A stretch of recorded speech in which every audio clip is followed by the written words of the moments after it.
Last year, a man in the US lost his job overnight. No savings, no backup plan, just bills and pressure. He tried everything, but nothing worked.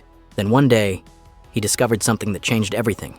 AI, and within a few months, he was making money online. So how did he actually do it? At first, he did what everyone does. Apply for jobs, wait for replies, face rejection.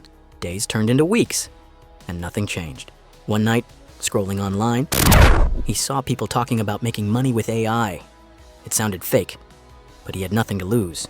He started simple, using AI to write content, generate ideas, basic tasks anyone can do.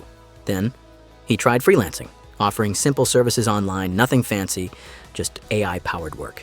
After a few days, he got his first order. Just a small amount, but it proved something important. This actually works.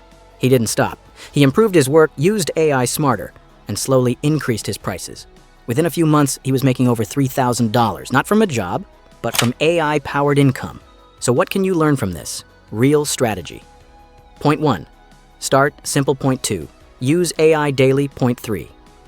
Focus on skills that make money. AI is not magic, but it's a powerful tool. Right now, you have the same opportunity. The only question is, will you take action or ignore it?